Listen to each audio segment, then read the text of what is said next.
So looking at spending money and taxpayers' money, going overseas, doing all that, all right? The real reason that I really wanted my crew to be in on this talk was I've been going across that Bay Bridge, you know, in Northern California, all right? Ever since I moved to California 25 years ago, I've been going over that bridge. I got here right after it collapsed, way back in the late 80s or early 90s, right? And I love that city. I love the bridges. I love everything. But now, how can I put it nicely? Like my skin crawls when I go over that bridge and I understand that our workers didn't get work, that China got work. All the money that could have came to our people and our manufacturing sector and our, economy went to another country. And now the steel, I hear we're having all kinds of problems. And there's just all this stuff that came up. And everybody was patting themselves on the back for doing such a good job by saving a little bit of money when it actually is costing us way more money. Yeah, this is a case study on how not to build a bridge, Titan. I know you drive in the Bay Area, and so do I. And the traffic is terrible, and you want to make sure that you have structures that are going to stand up and withstand earthquakes, which is the reason why the original Bay Bridge, had a deck collapse back in 1989. I'll never forget watching that on TV. There was the World Series. It was just stunning. And so ever since that time, they've been trying to get the money to rebuild this bridge and figure it out.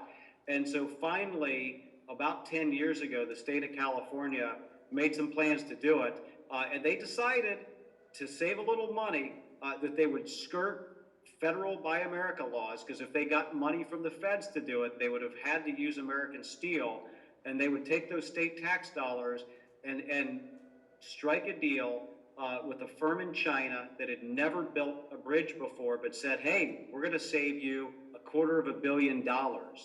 And that sounded like a great deal to the government at the time, but obviously it didn't turn out that way.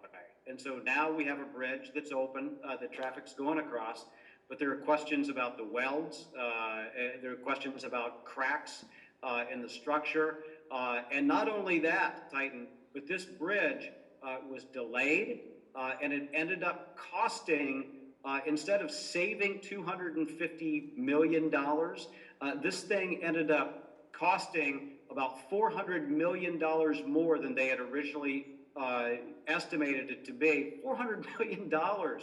And to top it off, there were firms right there on the West Coast that could have done this, up and down the West Coast, that could have put probably 3,500 people to work building this bridge. It's what I call a blown opportunity, and I hope no one ever tries to do it again. Yeah, we have to really learn from this mistake.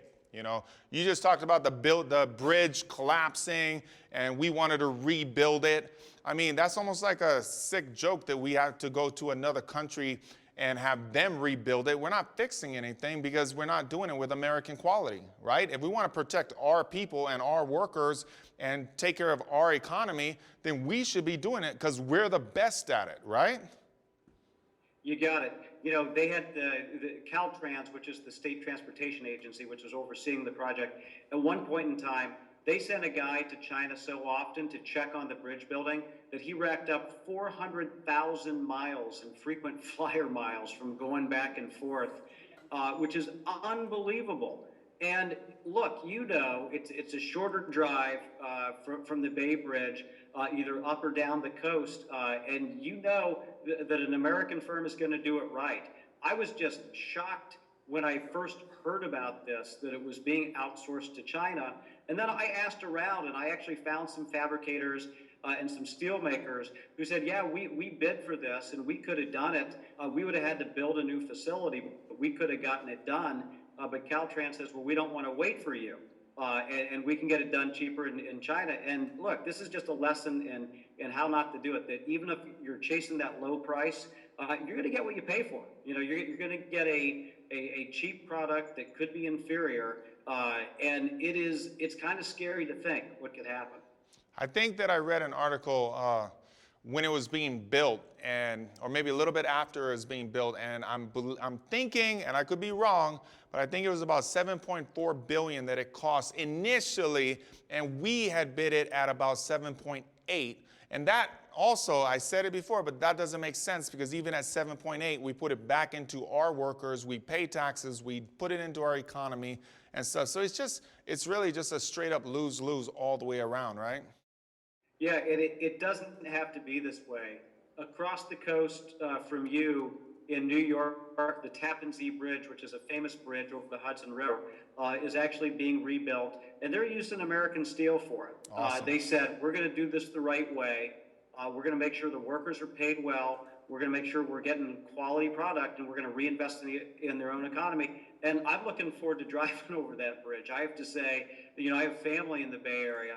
Like you, whenever I cross that bridge, it makes my blood boil a little bit to know that work could have gone to American workers, but also all the money that was wasted and all the challenges that we have in it.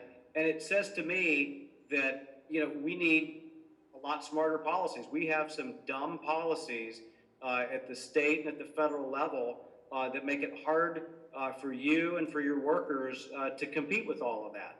It doesn't take a genius to know that a firm overseas across an ocean that had never built a bridge before is not probably going to deliver it in the condition that you want it. So that's why we say buy American, get it right the first time, and we're all going to be better off.